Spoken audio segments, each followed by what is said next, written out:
Midnight Motorist is easily one of the biggest mysteries still lingering in the FNAF series, and I think it doesn't matter at all. I don't think it matters even a little bit. Still fun to try to figure out, but I don't think the answer actually resolves anything. Ask yourself this: what does Midnight Motorist actually solve itself if it is a certain way? Does another huge theory fall apart if the orange mustard guy is not William Afton, or if it's Edwin or Henry or a random parent of one of the killed kids? Does knowing if JR's Junior's is a bar or a Freddy's location solve another game like Sister Location? I think in very few instances does a theory need Midnight Motorist. In fact, it looks like it's the opposite. It's the other way around. People are using other theories and how they already think the story goes to fit the pieces of Midnight Motorist together. That means if you already believe a certain theory or direction of the story and characters, you probably think each character in Midnight Motorist is someone specific, but it's a dead end. Spending all this time is still fun and entertaining. It's worth it just for the sake of it because it's a fun series we all love and want to figure out, but I don't think solving it is going to get you anywhere. If you see a video of someone claiming this answer to Midnight Motorist solves everything, I don't know a specific one, so I promise I'm not calling one person out. I'm not out here like that watching videos. I haven't watched everyone's theory ever.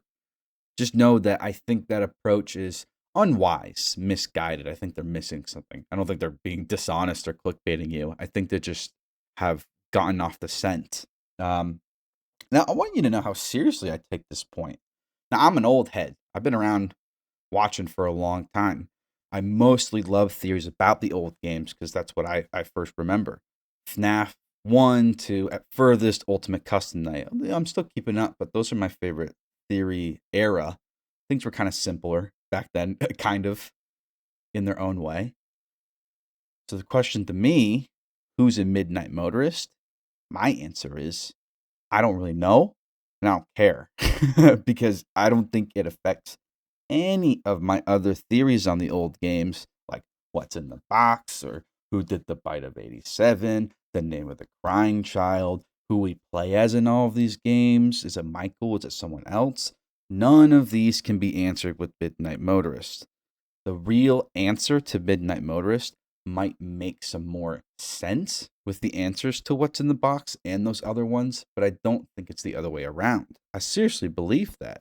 I think it was a mini game meant to add a little more flavor, story, perspective, but not directly to tell us something.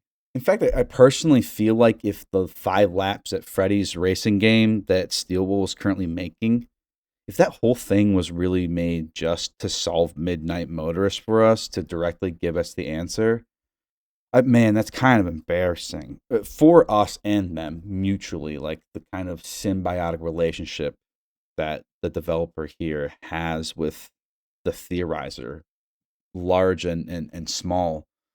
I think the details of this franchise have gotten so messy that we'll interpret anything the way that uh, we want, and they don't feel like they can take that away from us, even when they're spending an excessive amount of time and effort to try to give us a direct answer to something. Like if 5 laps was made to just force us into the answer that it's William and it always was, well, sorry, not everyone is convinced of that. Theorists are they're sharp. It's a fun game that we're playing, putting the pieces together of this very interesting fragmented story. But too many of us, myself included, lose the trees in front of us looking for the whole forest. And sometimes we're not even looking for the right forest. We're looking for a real forest, or we're looking for a fake one. We made it up. Um, that analogy might be a little too crazy. Let me know if you don't get what I mean. Um, I guess from this, my advice maybe actually for Steel Wool going forward, if they care, about how they interact with the community and the games and the truth of things would be that certain old answers need to be cleared up finally, almost from a word of God direction in a way that we couldn't reconcile as dishonest, or maybe we could get it wrong. Them just saying certain things are the way they are. It can't be a cute clue in a future game or a social media post. If there are retcons or evidence we shouldn't care about anymore, if there are answers we really need to know to answer current or future questions in the series, answers that we're still getting wrong because any theory could be true, then I just think still, Wool, you shouldn't be as afraid to break the cheeky, spooky mystery veil and just tell us flat out that these things are to be left alone and that these things are this way. Kind of like what Scott did with the box in his interview with Daco. We can still theorize what it was, but we know it's not an important factor in the story anymore.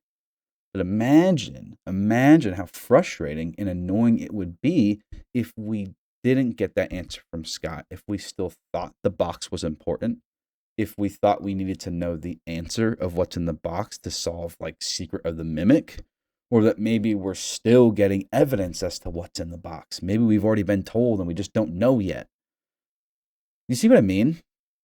I think there are still so many questions and problems like that in this series, like the box. And personally, I think Midnight Motorist is one of them.